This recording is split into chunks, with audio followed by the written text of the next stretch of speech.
Hi, everybody. My name is Mike Mitchell, and welcome to Faith, Fortune, or Fiction AI Tells and Tales. Today, we are lucky to welcome Heather Kenny, who is a content writer and strategist.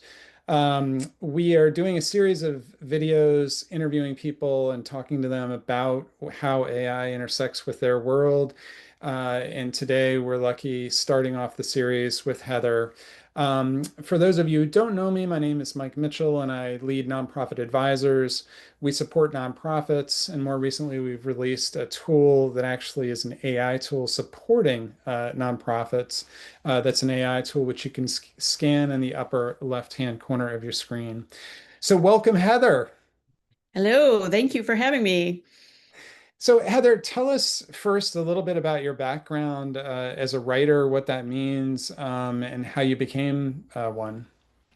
Well, I mean, I've always been a writer. When I was a little girl, I was always scribbling my stories. And so when I majored in English because in college because I didn't know what else to do, and then I started out my career in journalism.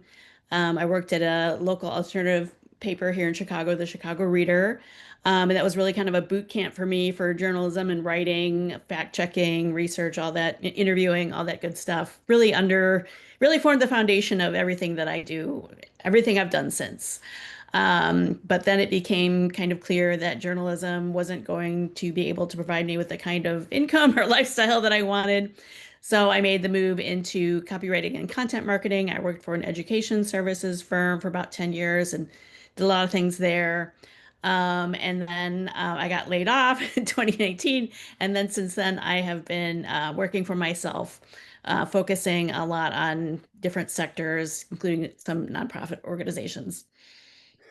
Yeah, well, I've seen your some of your work and it's incredible. And let me ask you a little bit about AI. So, first of all, just high level view, what is your impression of how AI is affecting the industry and how it's affecting writers specifically?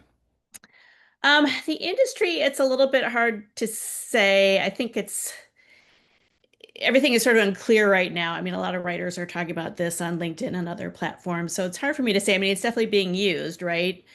Um, but one of the things that I worry about is how it is perhaps affecting creativity. I think a lot of writers are kind of bringing that up, and I think it's a valid concern. Especially because AI itself is limiting because it's pulling from a limited amount of information. It seems expansive, and in a way it is, but then there are guardrails on it that you don't even know what they are. So already you're kind of limiting yourself, just when you ask it a question. I've used it to do research and get my mind around a concept. I think that's great and that's very helpful. And then I've used it to outlines. And sometimes I don't even love to use it for that because I just feel like, once that's in my head, it's hard to get it out of my head. So, then I'm sort of maybe forced to follow this outline that is maybe not even the best structure for what I'm working at.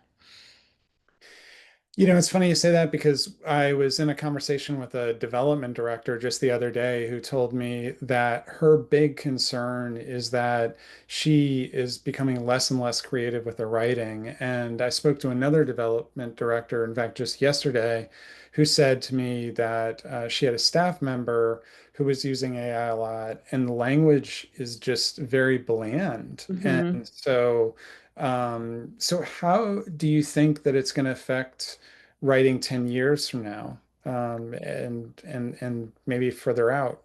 Yeah, I mean, again, the thing that scares me is I think it's sort of going to be so subtle in a way, we're not even going to realize the impact.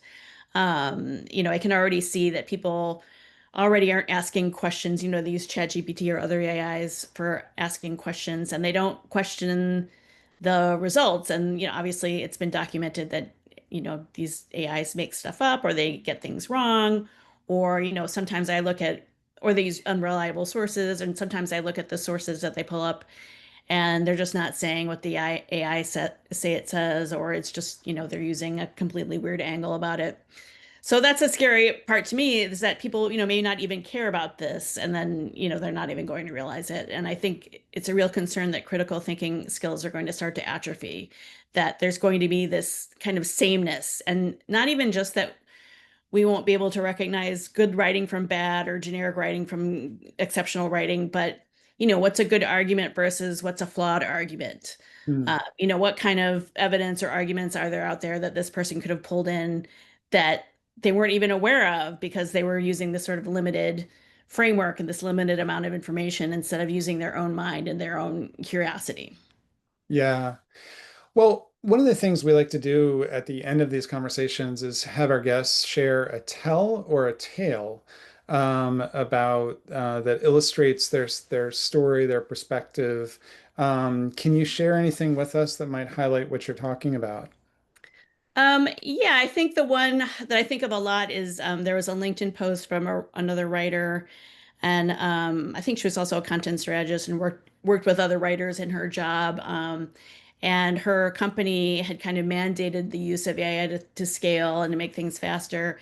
And one thing that she noticed was that it had kind of taken the joy out of the process for all of them. Before she'd really enjoyed working with these writers and being creative with them, coming up with different angles, different ways to say things. But the introduction of AI into the process just kind of made it, more of drudge work. And she wasn't the only one that felt that way. The writers felt that way too. So I thought that was interesting that it's not just the end product, but it's the process as well. The And process. for me, I think the process, that's a huge part of it, not just the writing process, but like, as I said, the research, this exploration, this discovery. It's hard to talk about sometimes because it's kind of magical and mystical, and that's not something that really goes well, when you're trying to talk about, business efficiencies. So, yeah, it's an interesting conversation that I hope will continue. Agreed. So we are going to leave it there. Heather Kenny, thank you so much for joining us. And Thank you. everyone, let's, reach out to Heather. And if you need a writer, look her up. You can find her through our website at Nonprofit Advisors. And Heather, we look forward to seeing your writing in the future. And we welcome our guests back for future discussions like this one. Take care, everybody. Thank you. Bye bye.